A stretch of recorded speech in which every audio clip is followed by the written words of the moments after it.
नमस्कार। आज की इस ऐतिहासिक चर्चा में हम सीधे भारतीय इतिहास के पन्नों से एक ऐसे वीर योद्धा की कहानी को डिकोड करने जा रहे हैं जिनका नाम ही शौर्य और साहस की पहचान है।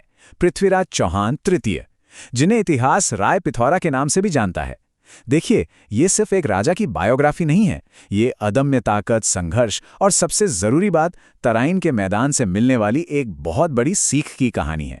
तो बिना किसी देरी के चलिए शुरू करते हैं। तो चलिए सीधे इस विषय की गहराई में उतरते हैं। 4 बांस 24 गज, अंगुल अष्ट प्रमाण, ताऊ पर सुल्तान है मत चूके चौहान। ये महज कुछ लाइनें नहीं हैं, बल्कि इतिहास के सबसे थ्रिलिंग मोमेंट्स में से एक की गवाही हैं। महाकवि चंद बरदाई की इन पंक्तियों में एक चेतावनी है, एक रणनीति है और एक महाकाव्य का वो क्लाइमैक्स है जो आज भी रोंगटे खड़े कर देता है। लेकिन इस अचूक निशाने और इस महाकाव्य के अंत तक पहुंचने से पहले हमें वापस चलना होगा और शुरुआत से इस कहानी की नींव को समझना होगा। अब अगर राय पिथौरा के शुरुआती जीवन को देखें तो इनकी शक्ति का जो बेस था वो बचपन से ही एकदम सॉलिड था।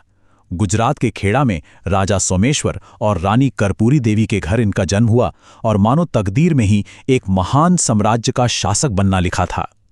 कमाल की बात तो यह है कि उनके नाना अनंगपाल तोमर ने उन्हें बेहद कम उम्र में ही भारत का सम्राट घोषित कर दिया था। एक बेहतरीन फाउंडेशन मिल चुका था और बहुत जल्द ही वो अपनी असीम शारीरिक शक्ति और फुर्ती के लिए पूरे भारतवर्ष में मशहूर हो गए। अब उनकी शारीरिक शक्ति का अंदाजा जरा इस बात से लगाइए। ऐतिहासिक स्रोतों में एक किस्सा आता है कि पृथ्वीराज चौहान अपनी दोनों बगलों में 2 आदमियों को दबाकर महज 1 फुट चौड़ी दीवार पर दौड़ सकते थे। मतलब जरा सोचिए, आज के समय में ये सुनना भी थोड़ा अविश्वसनीय लगता है ना?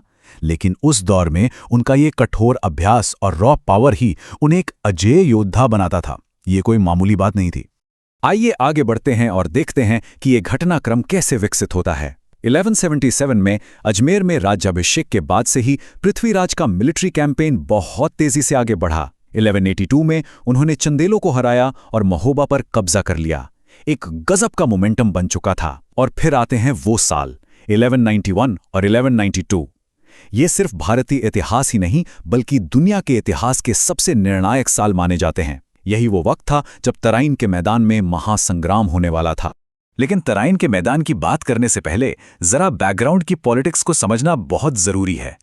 कन्नौज के शासक जयचंद और पृथ्वीराज चौहान के बीच एक गहरी, बहुत ही कड़वी दुश्मनी पनप रही थी। जयचंद ने एक भव्य राजसूय यज्ञ का आयोजन किया, तमाम राजाओं को बुलाया गया, लेकिन पृथ्वीराज चौहान को जानबूझकर इग्नोर कर दिया गया, उनका अपमान किया गया। और सिर्फ यज्ञ ही नहीं, जयचंद ने अपनी पुत्री संयोगिता के स्वयंवर में भी उन्हें नहीं बुलाया। ये वो राजनीतिक और व्यक्तिगत टकराव था जिसने आगे चलकर एक बहुत बड़े और खतरनाक विश्वासघात की जमीन तैयार की।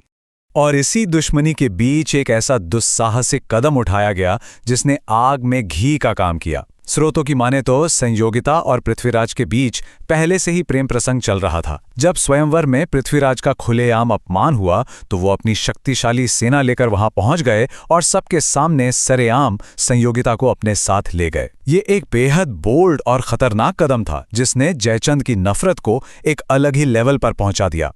फिर आता है साल 1191, तराइन का पहला युद्ध। एक तरफ विदेशी आक्रांता मोहम्मद गोरी की सेना थी और दूसरी तरफ पृथ्वीराज चौहान अपने भरोसेमंद कमांडर्स जैसे गोविंद राय और खांडे राव के साथ डटे हुए थे।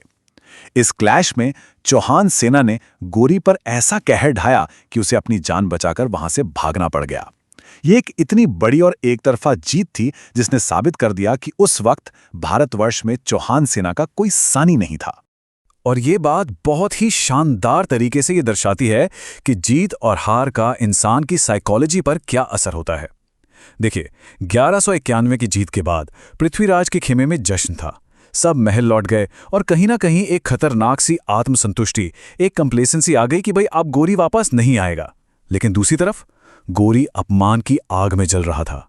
हार ने उसे तोड़ा नहीं बल्कि उसकी भूख को और बढ़ा दिया। वो पागलों की तरह तैयारियों में जुट गया, बस एक ही मकसद के साथ, पहले से ज्यादा मजबूत होकर लौटना है।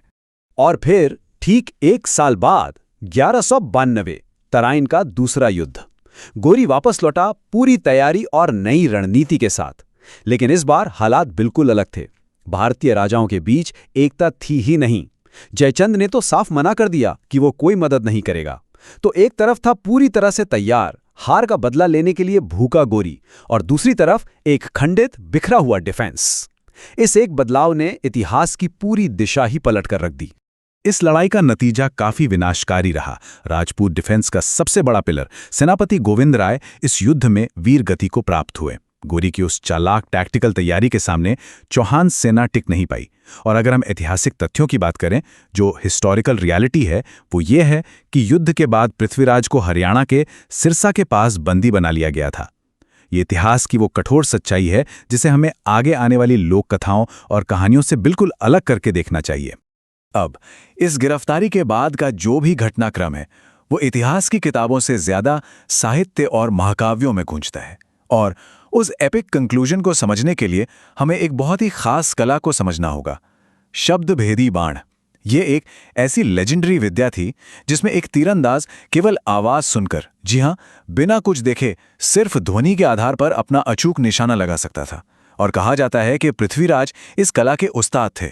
अब इस स्लाइड के बारे में जो सबसे दिलचस्प बात है वो ये है कि ये हमें सीधे पृथ्वीराज रासो की उस ड्रामेटिक दुनिया में ले जाती है।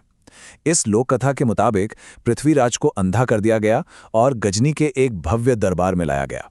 वहां उनके राजकवि चंदबरदाई ने वो सटीक कविता पढ़ी जिससे हमने आज शुरुआत की थी, जिसने सुल्तान की लोकेशन एकदम एग्जैक्ट बता दी। और फिर उसी शब्दभेदी बाण से पृथ्वीराज ने गोरी को वहीं ढेर कर दिया। आखिर में दुश्मनों के हाथ लगने से बचने के लिए उन दोनों ने वहीं अपने प्राण त्याग दिए। ये सच में एक बेहद पावरफुल कल्चरल लेजेंड है। तो चाहे हम हिस्टोरिकल फैक्ट्स को देखें या इन महाकाव्यों को, तराइन का ये पूरा एपिसोड हमें एक बहुत ही जबरदस्त बात सिखाता है। एक जीत इंसान को आरामदेह बना सकती है, लेकिन एक हार इंसान को अजय बना सकती है। 1191 में मिली जीत के बाद का वो आराम और 1192 की हार के बाद गोरी का वो जुनून, ये सिर्फ दो राजाओं की कहानी नहीं है, बल्कि ह्यूमन साइकोलॉजी और माइंडसेट का एक बहुत बड़ा लेसन है। तो इस पूरी चर्चा को समेटते हुए एक बहुत ही गहरा सवाल छोड़ के जा रहे हैं। जब बात जीवन में किसी बड़ी चुनौती का सामना करने की हो, तो कौन सी मानसिकता अगले बड़े लक्ष्य तक पहुंचाएगी? क्या वो पिछली सफलता का आराम होगा, या पिछली विफलता से पैदा हुई वो कभी ना मिटने वाली भूख? जरा सोचिएगा इस बारे में। इस ऐतिहासिक एनालिसिस में हमारे साथ जुड़ने के लिए बहुत बहुत धन्यवाद।